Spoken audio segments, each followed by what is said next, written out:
السلام علیکم ورحمۃ اللہ وبرکاتہ۔ کیسے ہیں آپ سب لوگ؟ آج الحمدللہ فرینڈ شپ سیریز کا تھرڈ لیکچر ہے جس کا نام ہے ایفیکٹس آف بیڈ کمپنی۔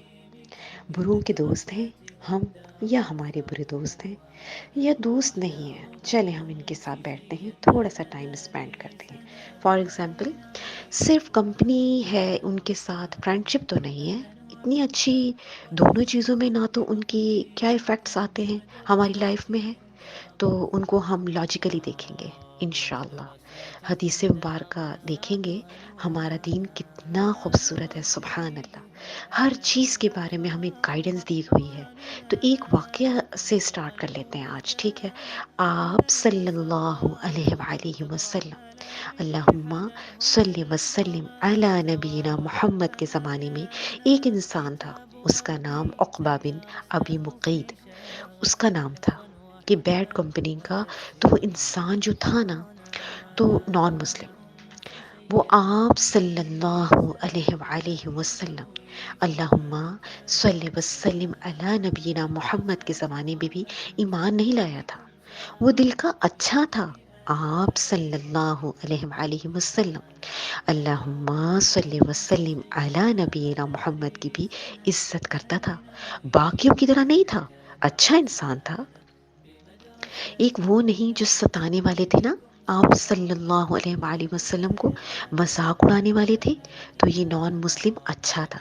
ایک بار اس نے سب کی دعوت کی، تو اس نے آپ صلی اللہ علیہ وآلہ وسلم اللہم صلی وسلم علی نبینا محمد کی بھی دعوت کی۔ تو آپ صلی اللہ علیہ وآلہ وسلم نے فرمایا کہ میں آپ کی دعوت میں تب آؤں گا جب آپ مسلمان ہو جائیں، آپ کلمہ پڑھ لیں۔ تو اس نے کہا چلو ٹھیک ہے، ایزی ہے، کلمہ ہی تو پڑھنا ہے۔ تو اس نے آپ صلی اللہ علیہ وآلہ وسلم کے ہاتھ اس کی دعوت پر تشریف لے گئے۔ تو اس کے بعد سب کو پتہ چل گیا کہ اس نے کلمہ بھی پڑھ لیا ہے، کیونکہ ظاہری بات ہے تب جو بھی بات ہوتی تھی سب کو پتہ چل جاتی تھی، اور سب کو پتہ چل گیا کہ اس نے کلمہ بھی پڑھ لیا ہے، اور انہوں نے آپ صلی اللہ علیہ وآلہ وسلم کی دعوت بھی کی ہے۔ تو وہ انسان تھا نا عقبہ بن ابی، تو ان کا نا ایک دوست تھا امیہ بن خلف، تو وہ بہت برا انسان تھا۔ جب ان کو پتہ چل گیا تو وہ آ گیا غصے میں اور آیا عقبہ کے پاس، اور انہوں نے غصے میں آ کر کہا کہ عقبہ تمہارے پاس دو چانسز ہیں، دو آپشنز ہیں عقبہ، یا تو تم میرے ساتھ دوستی رکھو، یا تو تم جس کا کلمہ پڑھا ہے نا اس کو نعوذ باللہ ذلیل کرو، نعوذ باللہ گستاخی کرو، ان کے سامنے بدتمیزی کرو۔ اور کچھ لکھا ہوتا ہے، تو ایک جگہ لکھا ہوتا ہے کہ ان کے سامنے اسپیٹ کرو، نعوذ باللہ استغفر اللہ، تھوک دو، نعوذ باللہ۔ تو یہ دو آپشنز ہیں، دوستی کو کنٹینیو رکھنی ہوگی تو یہ کرو، ایک کرنا ہوگا، یا تو دوستی چھوڑو یا پھر یہ کرو۔ تو وہ کیونکہ اس کا دوست تھا، اس نے اس کے ساتھ وقت گزارا ہوا تھا، اور وہ اس کے اثر میں آ گیا۔ اس نے کیا کیا، کیا کہا؟ اس نے کہا ٹھیک ہے، تمہاری دوستی مجھے قیمتی ہے، اس کے نسبت کلمے سے نسبت قیمتی ہے۔ اس نے یہ سمجھانے کی کوشش کی کہ کلمہ ہی تو پڑھا ہے۔ اس نے کہا نہیں، آپشن دو ہی ہیں، صرف دونوں چیزیں کھٹی نہیں رہ سکتی، یعنی دو کشتی کا سوار انسان نہیں ہو سکتا۔ تو وہ دوست تھا اس کا، تو وہ نکل گیا وہاں سے، استغفر اللہ، اس نے جا کے کیا کیا، اس نے جا کے آپ صلی اللہ علیہ وآلہ وسلم کے سامنے گستاخی کی، نعوذ باللہ۔ اور اس کے بعد اس کا یہ عمل اتنا خراب رہا، گستاخی اور اسپیچ کے، اس نے جا کر تھوک دیا، استغفر اللہ، نعوذ باللہ، اور وہ مرتد ہو گیا، اور اس نے واپس اپنے دین پر چلا گیا۔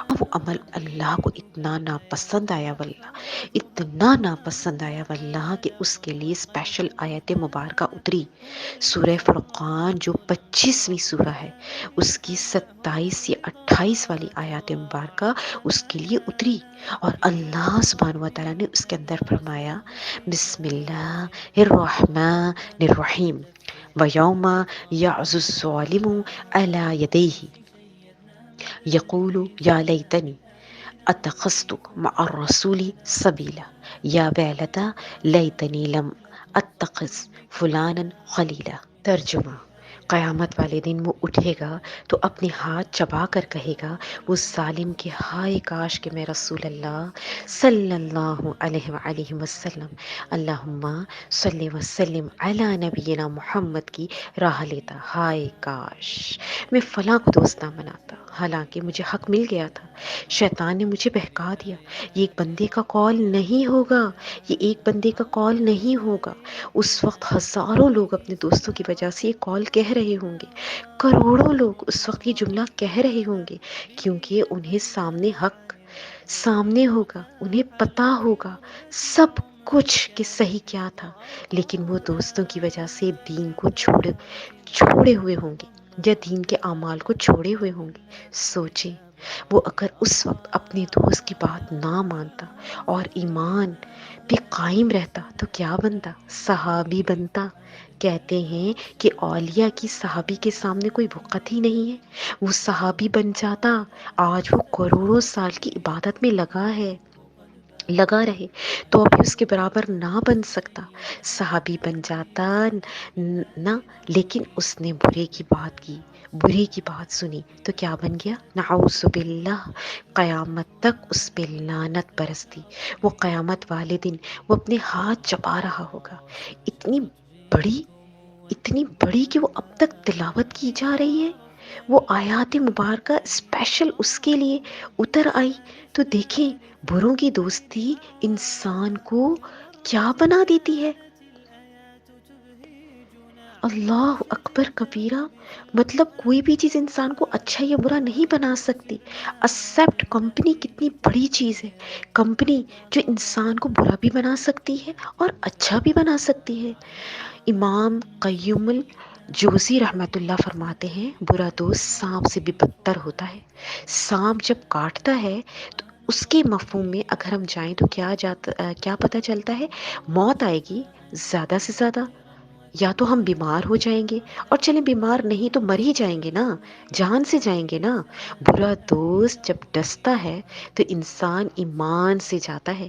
سانپ ڈستا ہے تو ہو سکتا ہے ہم جنت میں چلے بھی جائیں نا، لیکن برا دوست ایسا ایمان جائے گا کہ انسان پر وہی آیات پوری فٹ آ جائیں گی، لیکن انسان نہیں جائے گا جنت میں۔ ایمان جب گیا تو کہاں سے جنت میں جائے گا؟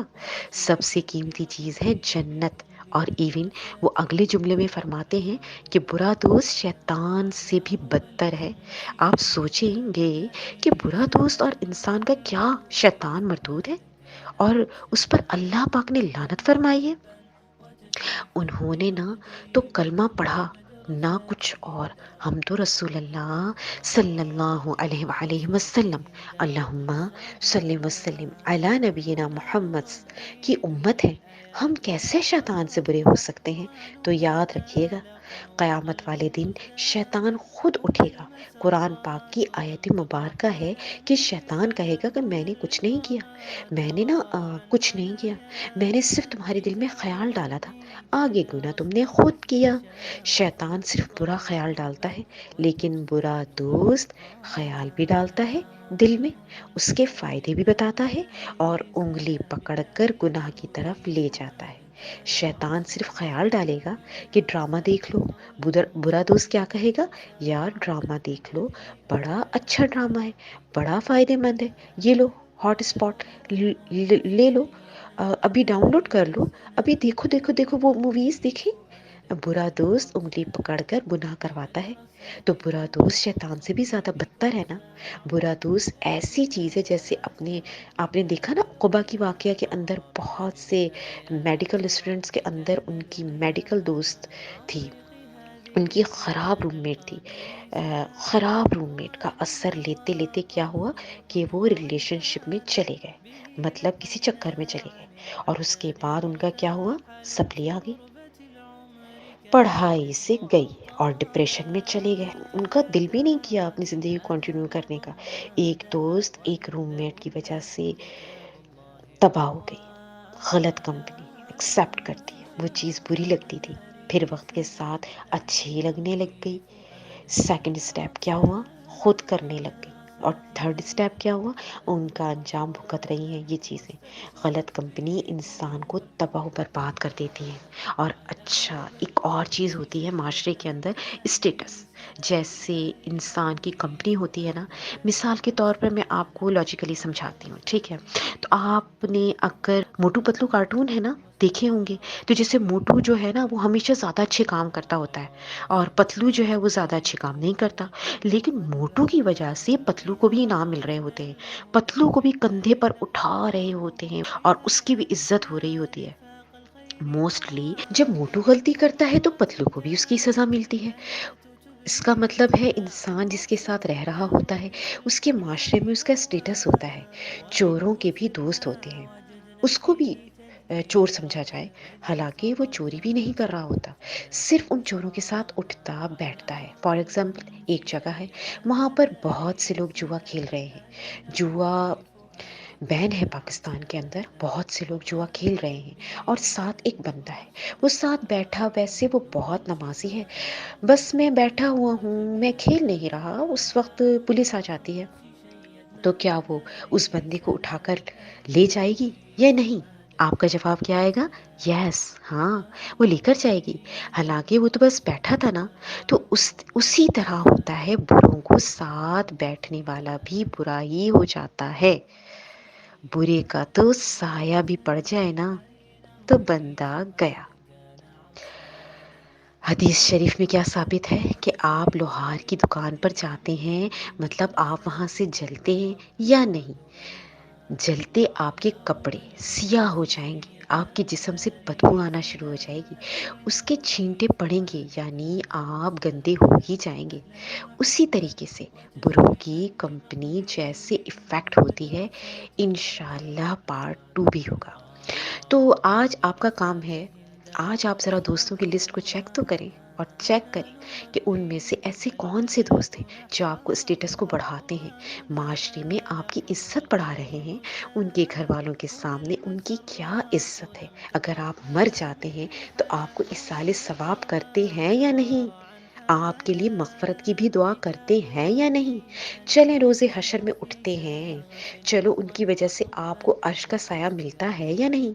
کیونکہ حدیث میں ثابت ہے کہ جو اللہ کے لیے دوستی کرتا ہے ان کو عرش کا سایہ ملتا ہے، جس کا کوئی سایہ نہ ہو اس کے علاوہ قیامت والے دن آپ پچھتا رہے ہوں گے، یا آپ کو ان کی وجہ سے جنت ملے گی۔ اگر اللہ نہ کرے آپ ان کی وجہ سے جہنم میں چلے جاتے ہیں تو کیا اللہ تعالیٰ سے آپ کے لیے ضد کرے گا کہ اللہ پاک اس کو بھی جنت میں ڈالیں؟ کیونکہ حدیث میں ثابت ہے کہ اچھوں کی دوستی جو ہے وہ جنت میں اللہ تعالیٰ سے ضد کریں گے تو اللہ تعالیٰ کہیں گے ٹھیک ہے جہنم سے نکال لائیں اس کو، تو کیا آپ کا دوست جو آپ کا دوست ہے وہ آپ کو لے جائے گا؟ اس فارمولہ میں اپنے سب دوستوں کو فٹ کریں۔ کیا اب آپ کا اور ان کے ساتھ اسٹیٹس ہے یا نہیں؟ کیا اب ان کے ساتھ بیٹھ کر نماز قضا ہوتی ہیں یا نہیں؟ کیا آپ کو ان کے ساتھ بیٹھ کر نرم دلی محسوس ہوتی ہے یا نہیں؟ یا آپ کا دل مر گیا ہے، یا آپ کا دل سخت ہو گیا ہے؟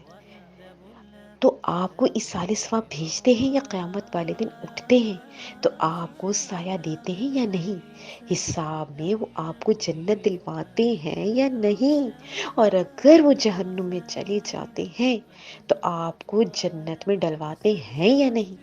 اس فارمولے میں اگر کوئی ایک بھی چیز نہیں آتی تو کیا فائدہ ایسی دوستی کا، ہے نا؟